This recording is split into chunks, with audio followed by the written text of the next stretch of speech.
James Cook led the NFL by quite a ways this week in rushing yards. He had 216. And we'll see that finally tops Rico Dowdle's number. Joins Rico Dowdle as another player with more than 200 rushing yards.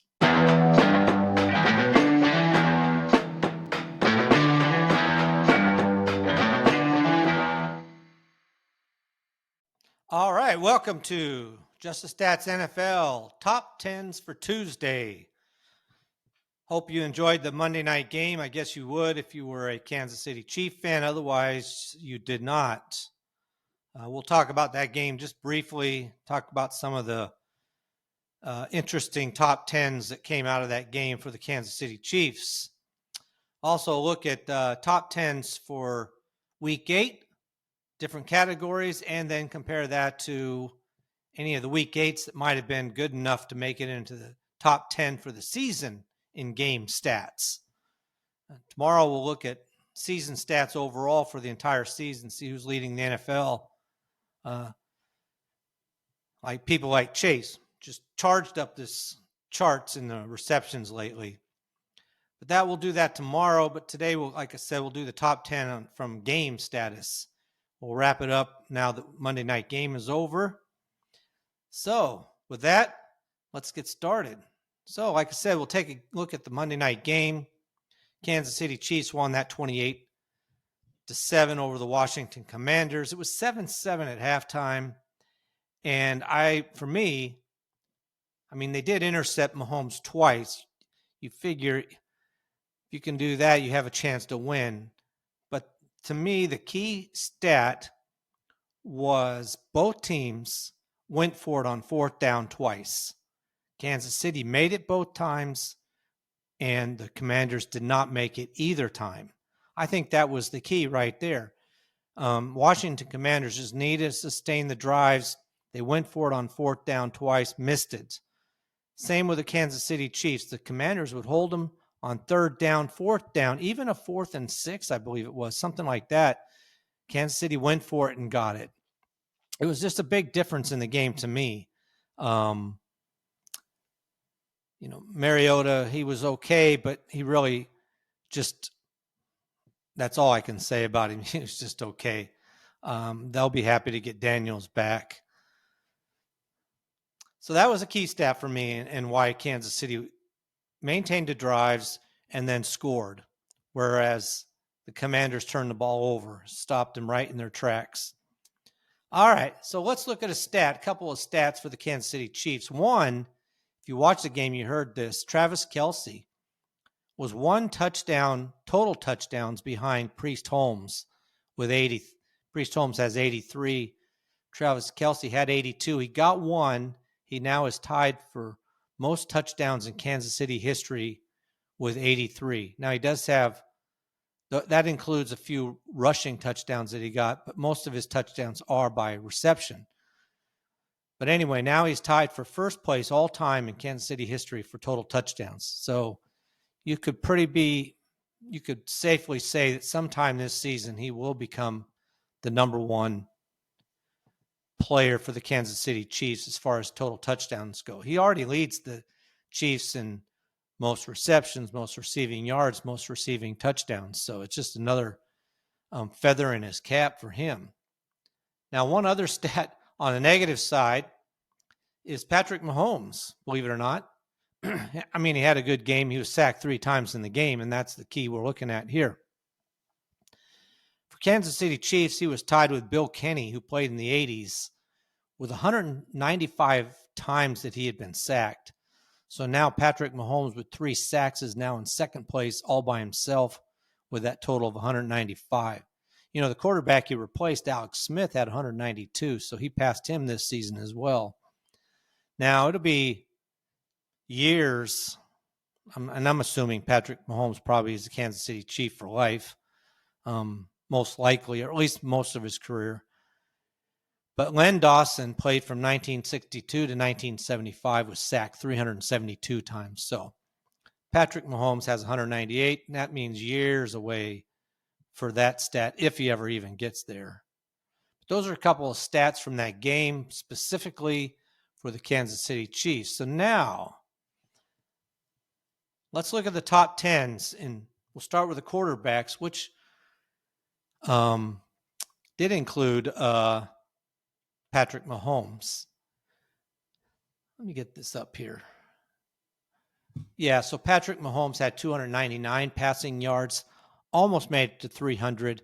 Only two quarterbacks this week had 300 yards. That was Jordan Love for the Packers, had 360, and that was for a win. And then C.J. Stroud had, for the Texans, had 318. So those are the only two quarterbacks with more than 300 yards. And you're going to see that when we get to the receivers, why none of the receivers either really made it into the top 10 for the whole season. I mean, we'll see the top 10 for the week 8, but the numbers are lower than you sometimes do see. Joe Flacco, despite the fact that he throws the ball so many times, just doesn't rack up the yards. He was 10th with only 223 yards.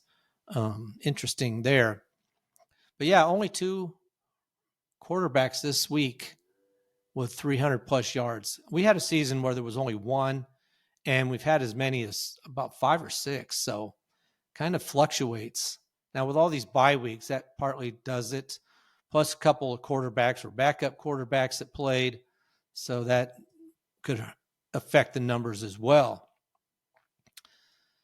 All right, so now for the season, Jordan Love with that 360 yards was able to make it into the top 10 for the season with 360, puts him in 9th spot this season, just behind Dak Prescott, who had 361. Still leading the NFL this season with 450 yards is Russell Wilson, who's not even playing now. He's benched. But he did that week 2, and I think after week 3, he was on the bench, and Dart was in there. But he did rack up a lot of yards in that one game. It's kind of interesting because you also have like Geno Smith, who's also playing terribly. Week 1, he had 362. Now,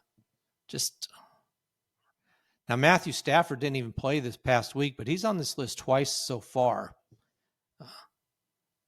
Pretty good for him. And I think that's about it as far as that goes. Only 2 players with more than 400 yards. Justin Herbert did it last week with the Chargers, and that was in a loss as well. You know, often when you see that many yards, it's because they're trying to play catch-up. And both the top 2 players with more than 400 yards were both in a loss. All right, let's move on to passing touchdowns. This past week, Bo Nix and Tua Tagovailoa both had 4 passing touchdowns this week, as did Jalen Hurts, by the way. Should add him in there. So 3 players with 4 touchdowns in a single game.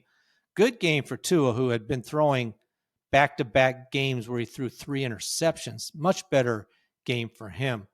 Bo Nix threw an interception at the very beginning of the game, but after that, it was he was spot on with the touchdown passes, even one to a running back, and had one dropped by Sutton. Got it later though. And then you had several players with 3 and even more with 2. So not only four, that's still a lot. But when you're looking at for the entire season, 4 just puts you tied for second. There's quite a few players now with 4. And then there's 24 times at least that 3 touchdowns happened in a single game. But like I said, those 4 just tacked him into the rest of the group. Jared Goff right now has 5. He had 5 in week 2. So big game for him then. All right. Now, interceptions this week, not so bad. Like I said, no one threw 3 this week, which is quite impressive. In fact, the passing games were down. Maybe that had part to do with it. Dak Prescott and Dylan Gabriel both threw 2 interceptions, which I think every game so far, every week so far, we've had somebody, at least one player throw 3, but not this time. So 2 players threw 2 and 11 players threw 1. So it was kind of a quiet week on the passing front altogether. All right. Now, looking at passes intercepted for the season, like I said, 8 times we've had a player throw 3 of them. Twice last week, Tua, and like I said, Tua threw 3 interceptions last week in a loss, and then this week he throws 4 touchdown passes. So big turnaround for him. Geno Smith has thrown 3 twice, but he was off this week, so he didn't have a chance to throw any more. And then Jake Browning twice has thrown 3, but he is not starting anymore. So Cooper Rush threw 3 for the Ravens, so they pulled him and put Huntley in, who did a much better job for that team. Now, Spencer Rattler had thrown 3 in week 7, and then this past week in week 8, he just looked bad again. Interception, fumble, they benched him and brought in the new quarterback, the rookie quarterback. So I don't know if Spencer Rattler is going to be continuing to start for the Saints or not. I mean, they're just honestly probably biding their time for a new quarterback. All right, let's take a look at quarterback sacks. So this past week, Andy Dalton for the Panthers, they look bad. 7 sacks. The Bills were just, Andy Dalton looked bad. And I find this pretty interesting. So he sacked 7 times, the most this past week. But I was just thinking about Aaron Rodgers, who's older than any of the other quarterbacks that we consider like over the hill, like Russell Wilson, Andy Dalton. And yet he's still competitive, whereas Andy Dalton is just not even a good backup anymore. It's kind of interesting to see how Aaron Rodgers has been able to maintain his health to a good enough degree that he's competitively a starter. You know, he's a decent starter. I'm not saying he's the best, but he's definitely not the worst NFL starter in going right now. And considering how old he is, it's a pretty amazing. You know, you have Russell Wilson, who's several years, who's like 38, 36, 38, and he's kind of just about had it. Andy Dalton, like I said, he's just filling in, and they do need to get him out of there and get their regular quarterback back in there. Bryce Young is not that he's great either, but he's definitely going to do a better job than Andy Dalton. Now, Drake May was sacked 6 times. We'll look at this in a minute, in a win for him. But 5 of those were by Myles Garrett. Big game for Myles Garrett in a loss for the Cleveland Browns. Jackson Dart sacked 5 times, as was Carson Wentz, another backup, and another one who's younger than Aaron Rodgers, but is nowhere near as good. And Carson Wentz, watching that game, it's the same thing. A lot of quarterbacks are like this. Fields was this way, and if he can correct it, he'd be great. They just seem to be afraid to throw the ball to wherever the receiver is, and either it's not, they don't understand the timing, or they just think they need to be open more. Or they want to be sure. I don't know, but Carson Wentz hangs onto the ball and hangs on, and then gets sacked. So you can't always blame it on the line, on the offensive line. It happened with Trevor Lawrence; just won't let go of the ball, and he was sacked 7 times, 2 games in a row. So that's something hopefully the bye week corrects for the Jaguars as far as that goes. So you had 2 players, Jackson Dart and Carson Wentz, sacked 5 times, and then down from there. All right, now on the season, well, with those 7 sacks, Andy Dalton does tie for second with Trevor Lawrence, who's been sacked twice, 2 different games, back-to-back games, week 6 and 7 times. He was sacked in each of those. And then Lamar Jackson, before he went out, that game when he went, and he hasn't been back since, he was sacked 7 times. But Justin Fields right now leads the NFL with 6 sacks. Now, he had a good game this past week. I don't know if he's maybe sacked once. He really, I don't know what they've done. Hopefully it's got him to understand he's got to let go of the ball or do something with it instead of just hanging on to it. But huge improvement for him. So Andy Dalton, I don't expect to see Andy Dalton on here again unless Bryce Young is hurt more. Then you had 10 players 10 times a quarterback's been sacked 6 times in a single game. So that rounds those out. Looking at the running backs, now here's where a little bit of the made up for all those passing yards. James Cook led the NFL by quite a ways this week in rushing yards. He had 216. And we'll see that finally tops Rico Dowdle's number. Joins Rico Dowdle as another player with more than 200 rushing yards. Jonathan Taylor, another good game, 153 yards, and the Colts win. Every team won their top 10 running backs on this list, except for 2. And that was the Bengals. We'll talk about that in a second. But yeah, Jonathan Taylor is looking impressive. He is looking like an MVP right now. I don't think any particular quarterback, at least not yet, and there's a ways to go, is standing out so uniquely over anybody else. But Jonathan Taylor's impressive. We'll see that in a couple different ways when we get to touchdowns as well. Now, Saquon Barkley had 150 yards. Best game of the season for him by far. He looked really good. We'll see what happens with that. And then speaking of the Eagles, Tank Bigsby came in 7th on the rushing total with 104 yards. There were 7 players with more than 100 yards. So 2 Eagles had more than 100 yards rushing. You don't see that too often. So they had, and if you throw in Hurts numbers, they had close to 300 yards rushing. And then finally, you look at the Bengals, similar type of thing. Samaje Perine had 94 yards for the Bengals, and Chase Brown had 73. So you had 2 running backs for the Bengals that made it onto this list of top 10 players this week. All right. Now, looking at overall for this season, James Cook, like I said, tops the list now with 216 rushing yards this week. Rico Dowdle had 206 in week 5, which was the top number. And Rico Dowdle also has the second best with 183, or the third best now, I should say. Now, Jonathan Taylor with this 153 yards puts him at 7th on the list. And he's also on the list with 165. He's on this list twice, as is Rico Dowdle. Bijan Robinson's also on it twice. There's a few players on this list twice. Pretty good as far as that goes. We'll see how James Cook, that was really a good number, and we'll see how he does. He had one of his runs was like 64 yards or something. So that kind of, obviously that often pushes your number up to get a 1 carry with that many yards. Saquon Barkley with his 150 made it at the 9th spot. So he made it onto this list finally, a list that last year he would have been on pretty much all the time. All right.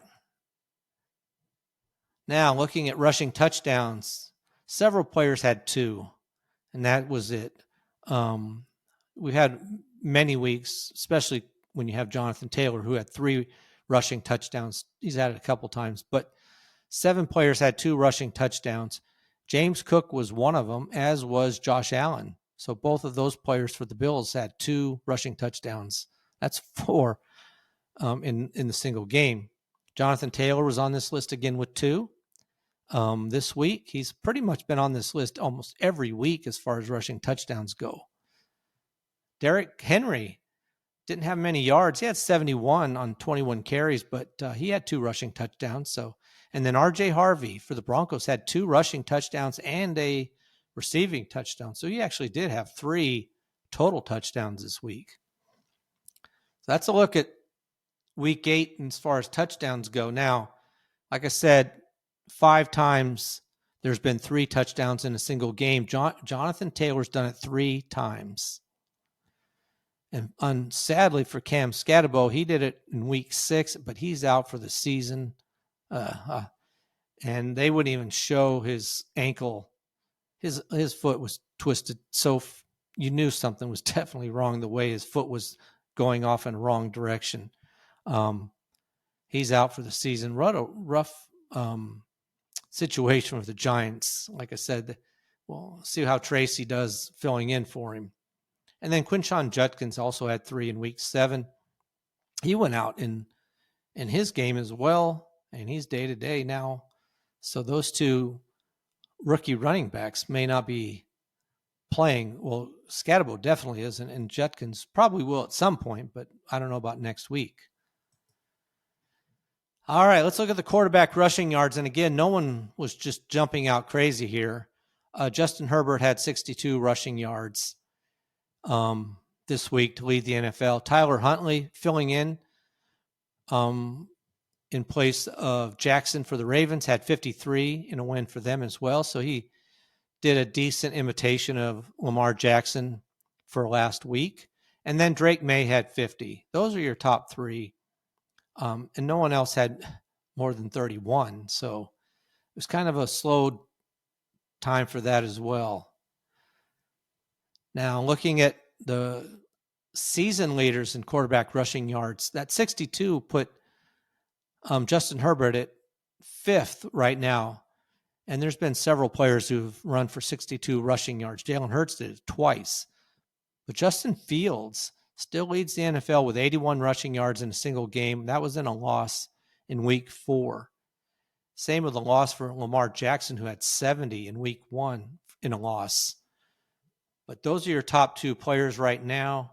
Like I said, Jalen Hurts is on this list twice. And Jaden Daniels will be on this list more, but he's been out at several games. So we'll see what happens when he gets back.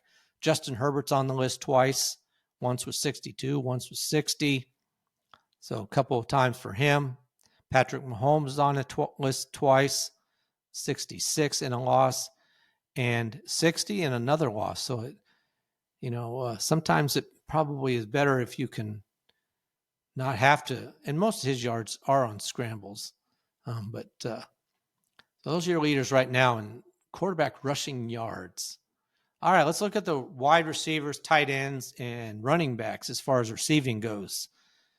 Lamar Jackson this week topped the list again with 12 receptions. It was in a loss, but 12. He has flew up this list since Joe Flacco has become the quarterback. Jamar Chase has been getting receptions and targets thrown his way every game. But another 12 here. Now, Rashid Shaheed for the Saints had 9 in a loss, and Chris Olave for the Saints had 8. So there was 17 between just those 2 players. And then Kyle Pitts, tight end for the Falcons with Drake London out. Kyle Pitts had 9 receptions and in a loss. And they didn't have their quarterback. Penix was out. London was out. It was just a rough game for the Falcons, and they didn't look good at all. And then last night, Rashid Rice for the Chiefs had 9 receptions in their win. All right, so only 6 players had 8 or more receptions, and then you had 10 players with 7 receptions. So other than Jamar Chase, it was, again, like I said, kind of quiet on the passing game and receiving game. All right, so now looking at this list of receptions, Puka Nacua, before he was hurt, seemed to be running away with this category. But now that he's been out for these 3 weeks, Jamar Chase is just going gangbusters here. So he had 12 this week, puts him at number 5 for the season with that number. But he's also already now has the number 1 and 2 weeks as well. With 16 he had in week 7, then he racks up another 12 in week 8. Week 2 he had 14. He has been pushing this envelope pretty heavily lately. Now, Puka Nacua is still in the top 3. He's got 13, which he had in week 4 before he went out. So they really do need to get him back, and we'll see what happens with him. But there's 7 times a player has had 11 or more receptions. And like I said, Jamar Chase is on the list 3 times. And Puka Nacua is twice. So that's 5 of the 7. And then the only other 2 players are Jake Ferguson, the tight end for the Cowboys, and Keenan Allen for the Chargers at 11. So, and then 13 times the players had at least 10 receptions. All right. Now, looking at yards, you see a little bit of a difference here. This past week, it was a slow. Only 2 players had more than 100 yards receiving. Only 2. Tucker Kraft, tight end for the Packers, had 143 to lead the NFL. And then Romo Odunze for the Bears had 114 and a loss. That's it. I mean, you had 3 players had 99, so they were close. And, I mean, even Troy Franklin and Matt Collins, who bottom out the list in the bottom 10, had 89. So did have players close to 100, but only 2 over 100. Now you had 2 Chiefs on this list. Travis Kelce last night had 99 yards, and Rashee Rice had 93. So good games for the Chiefs. And Mahomes had a good passing game. Didn't quite make 300 yards. I think he missed it by a yard. But still, good game. After his interceptions, I mean, the first half he didn't. It was rough first half for the Chiefs. Second half, they really put it together and came out, and the Commanders just couldn't seem to stop them. All right, that's a look at some of the receivers on this list that are of interest here. Yep, I think we'll stop with that, and we will look at how that compares. Now, like I said, Tucker Kraft had 143 yards this week. That is not good enough to make it into the top 10 for the season. Number 10 is Drake London, had 158. So no one even was able to crack the top 10, which unlike last week, you had 3 players break into the top 10, including the leader, Devontae Smith for the Eagles, has 183 to lead the NFL so far this season. So quite a difference this past week compared to week 7, only 1 week earlier. Now, Puka Nacua is still number 2 with 170 yards. No one's been able to pass him except for Devontae Smith. Same with Malik Neighbors, is still number 4 with 167 yards. And, of course, he's not playing anymore this season. Now, Jamar Chase is on the list twice, even though he had, 12 receptions this past week, he only had 91 yards. So not that many yards compared to the receptions. All right, so that's a kind of a list. You do have the rookie Emeka Egbuka on this list with 163 yards in week 5 as far as rookies go. And that kind of rounds out this list. Like I said, nobody from week 8 could even make it into the top 10. We'll see what happens next week in that category.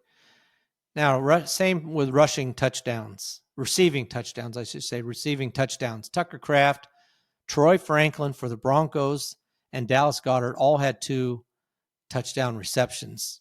You know, Troy Franklin's been looking pretty good for the Broncos, and giving Cortland Sutton a run for his money as far as leading that team in receptions. And Sutton had a chance, just dropped a ball in the end zone. He would have had a touchdown, and maybe Troy Franklin doesn't have 2. Dallas Goedert had 2 for the Eagles, tight end. He had a good game. And then there were more than 25 receivers with 1 touchdown pass this week. So a lot of touchdown passes, but no one really stood out. Looking at, like I said, no one from this week made it into the top 4. There's only been 4 times so far this season with 3 receiving touchdowns. And it's been by 4 different players. The most recent was Davante Adams in week 7 for the Rams. He had 3 that week. All right. Now, looking at running back receptions, the same thing week. Devon Achane for the Dolphins had 5, as did Isaiah Davis for the Jets, of all people, had 5, not Breece Hall. So we'll see what happens with that. I mean, there's rumors that Breece Hall could be traded. We'll see if that happens. Dylan Sampson's back on this list with 5 for the Browns, and that's because Judkins got hurt and was out. So we'll see how long that goes. And then you had Woody Marks for the Texans with 4, as is Saquon Barkley. That's it. 5 running backs with 4 or more receptions. That's it. So not a big week as far as that goes. And when we look at the week overall, I mean, Chase Brown and Devon Achane had 7. That's the lowest number so far this season. Quite a few players. Christian McCaffrey's had 7 twice as well. Christian McCaffrey and Jahmyr Gibbs lead the NFL this season with 10 receptions in a single game. And as I said before, Christian McCaffrey's on this list 5 times. 5 of the top 10, Christian McCaffrey. So he's dominating so far. Same in receiving yards. Not this week so much for Christian McCaffrey. He had 43, but not good enough to be number 1. Woody Marks had 49, and Isaiah Davis for the Jets had 44. Those are your top 3. I mean, it was really a very slow week. Alvin Kamara was in 10th with 24. 24 for Kamara is actually not bad because he only had 2 receptions. He had been averaging less than a couple of yards a reception. It was pitiful. You'd have, like 3 receptions for 2 yards. So at least he had 2 receptions for 24 yards. Numbers look a little bit better from that respect. So nobody, like I said, Woody Marks, 49 yards, not even close to making the top 10. Jahmyr Gibbs and Christian McCaffrey both had 82 yards. And Jahmyr Gibbs did it last week in week 7. So that's it. Very weak in the receiving and passing season so far. Bijan Robinson still leads this season as far as running backs go in receiving with 106 yards. He did that in a win for the Falcons in week 4. All right. Now, looking at yards from scrimmage. Well, James Cook does lead, and he's only won over 200 yards this week. He had 216 yards rushing, no receiving yards. I was a little surprised. I actually double-checked that. I'm like, he didn't catch 1 pass, and he didn't. So James Cook leads in total yards from scrimmage with 216, all by rushing. Saquon Barkley and Jonathan Taylor were both tied for second with 174. Saquon Barkley had 150 rushing yards and 24 receiving yards. Jonathan Taylor had 153 rushing yards and 21 receiving yards. All the top 10 players on this list, their team won, except for Rome Odunze for the Bears, who had 114 yards receiving and no rushing yards, but that was a loss. Now looking at this list, every one of them, Isaiah Davis is 10th for the Jets with 109 yards. So every one of them had at least 100 yards total. But the only 3, I mean, you had, like I said, Barkley and Taylor with 174. Then there's a drop down to Breece Hall with 147. But when you do consider that he had 147 with 133 yards rushing, 14 receiving, and you also had Isaiah Davis with 109 as well. So those 2 players together from the same team racked up, 256 yards total in offense by just those 2 players from the Jets. And that wasn't a win. Quite a fun game to watch as far as that goes. When you're talking about the Jets, you don't normally say that. So that's a look at the players. They're the only players on this list, or only team with 2 players on the list in the top 10, I should say, for yards from scrimmage. All right, that was week 8. So 216 yards led week 8 as far as yards from scrimmage.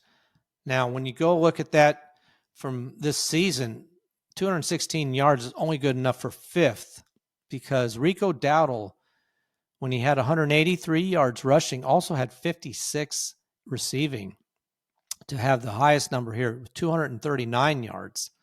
Bijan Robinson's right behind him with 238, but he had 170 yards rushing and 68 yards receiving. Rico Dowdle again with 234, and then Jahmyr Gibbs had 218. And then you have James Cook with 216. So those are your top 5. There's been 7 players with 200 or more yards from scrimmage. Christian McCaffrey had 201, and Jonathan Taylor had 215. So those are your top. I got top 10 here, but like I said, 7 of those have been able to crack the 200 yards from scrimmage. and only James Cook this week was able to do it.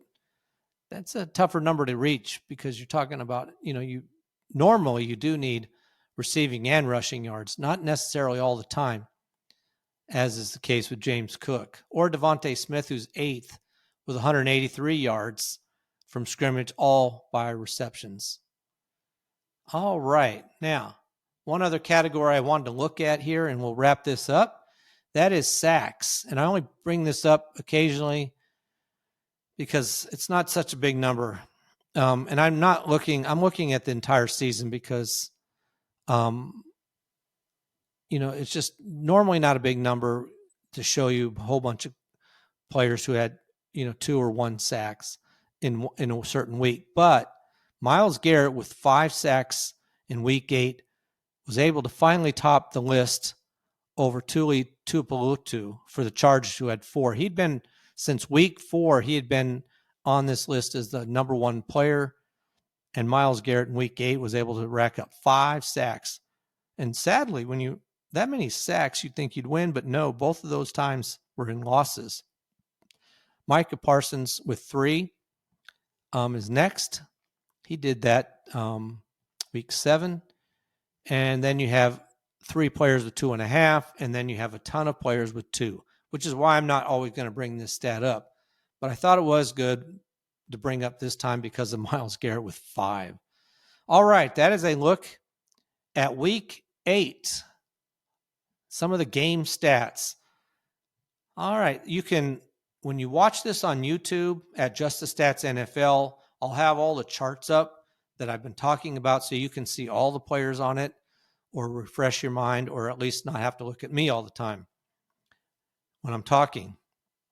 But if you do listen to it audio version, you can find it on Spotify, Apple, all your podcast apps. Also, you can just listen to it on YouTube at Just the Stats NFL as well. All these sites, you go to Just the Stats NFL and you'll find it. All right. Appreciate you listening. Please like and subscribe. And until next time, which will be tomorrow, I'm out.